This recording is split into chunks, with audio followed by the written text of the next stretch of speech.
Имаш приятел, който се оплаква от всичко, колега, който говори зле за всички и поне един член от твоето семейство, който винаги намира начин да те унижи.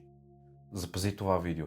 Ще ти кажа защо те разболяват и какво да направиш. Сега ще ти обясня защо средата ти е по-важна от диетата и ще ти дам начин да разпознаеш кои хора буквално те разболяват.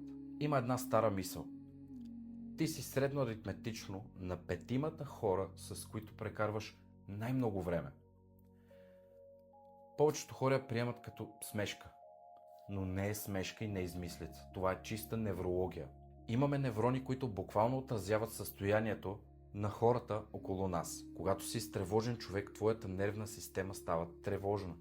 Когато си гневен човек, твоето тяло започва да се напряга. И това не е въображение. Това се случва на химическо ниво. Има три типа хора, които трябва да забележиш. Първия е постоянно оплакващия се, този, който никога не вижда абсолютно нищо хубаво.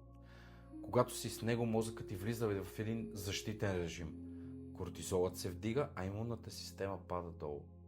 Вторият е критикуващият, този, който винаги намира какво да забележи лошо в теб. Той буквално създава вътрешен глас в твоята глава, който продължава да говори дори когато него го няма вече. Третият е енергийния вампир, този, който след когото се чувстваш изтощен без причина. Тяхното присъствие иска от твоята нервна система една постоянна регулация, а това те изчерпва. Не ги обвинявам. Самите те често са в страдания, но твоето здраве не може да чака докато някой се промени.